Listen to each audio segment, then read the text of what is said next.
గడిచిన 2 రోజుల్లో భారీగా నోట్ల కట్టలు బయటపడ్డాయి. పోలీసుల తనిఖీల్లో సుమారు 4 కోట్ల వరకు నగదు బయటపడింది. శుక్రవారం ప్రొద్దుటూరు నుంచి విజయవాడకు వెళుతున్న కారులో 2.25 కోట్ల రూపాయల నగదును పోలీసులు స్వాధీనం చేసుకున్నారు.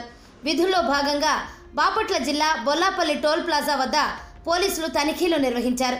ఈ తనిఖీల్లోనే కారులో తరలిస్తున్న 2.25 కోట్ల నగదును పోలీసులు గుర్తించారు. అయితే నగదుకు సంబంధించిన పత్రాలేవి కారులోని వ్యక్తులు చూపించకపోవడంతో ఈ మొత్తాన్ని అధికారులు సీజ్ చేశారు. కారులోని 2 వ్యక్తులను అదుపులోకి తీసుకున్నారు.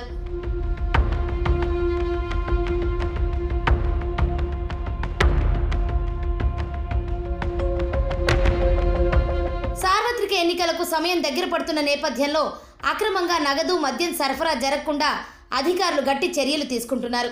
అందులో భాగంగానే జిల్లా కలెక్టర్ల ఆదేశాల మేరకు ఏపీ పోలీసులు సోదాలు నిర్వహిస్తున్నారు. ఈ క్రమంలోనే బాపట్ల జిల్లా మార్టూరులోనూ తనిఖీలు నిర్వహించినట్లు స్థానిక పోలీసులు తెలిపారు. బొల్లాపల్లి టోల్ ప్లాజా దగ్గర శుక్రవారం సాయంత్రం 6:30 సమయంలో ఓ స్విఫ్ట్ డిజైర్ కారులో ఈ మొత్తం బయటపడినట్లు పోలీసులు తెలిపారు. అయితే కారులోని వ్యక్తులు నగదుకు సంబంధించిన పత్రాలను చూపకపోవడంతో స్వాధీనం చేసుకున్నట్లు వివరించారు. మన విడపనగల్లు అవుట్స్కట్స్లో ఉన్న చెక్ పోస్ట్ వద్ద వాహనాలు తనిఖీ చేస్తుండగా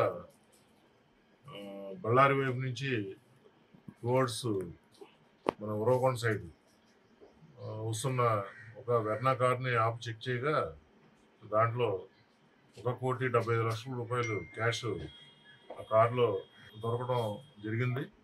దాని మీద అతను వివరాలు అడుగుగా అతను మందల కృష్ణారెడ్డి అని ఇతని నేటివ్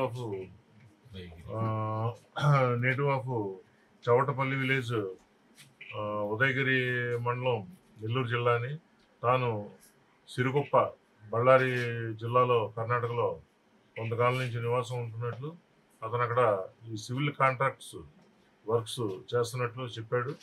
ఈ క్యాష్ గురించి వివరాలు అడుగుగా ఆయన దీనికి సంబంధించి ఏ విధమైన కాగితాలు చూపించినందున కారుని ఈ క్యాష్ కూడా సీజ్ చేయడం జరిగింది. దీన్ని క్లారిఫికేషన్ కోసం ఐటీ డిపార్ట్మెంట్కి మనం పంపిస్తున్నాం. మరోవైపు అనంతపురం జిల్లాలోనూ కారులో భారీగా నగదు పట్టుబడింది. కారులో తరలిస్తున్న 1.75 కోట్ల రూపాయలను విడపనకల్లు పోలీసులు స్వాధీనం చేసుకున్నారు. ఈ మొత్తం నెల్లూరుకు చెందిన వ్యక్తిదిగా గుర్తించారు. అయితే సరైన డాక్యుమెంట్స్ చూపకపోవడంతో సీజ్ చేశారు. అయితే ఎన్నికల నేపథ్యంలోనే భారీ మొత్తంలో నగదు చేతులు మారుతున్నట్లు ప్రచారం జరుగుతోంది. అటు పోలీసులు కూడా కీలక సూచనలు చేస్తున్నారు. పెద్ద మొత్తంలో నగదు తీసుకెళ్లే సమయంలో సరైన ధ్రువపత్రాలను అందుబాటులో ఉంచుకోవాలని సూచిస్తున్నారు. లేకపోతే సీజ్ చేస్తామని, అక్రమమని తేలితే కఠిన చర్యలు తీసుకుంటామని హెచ్చరిస్తున్నారు.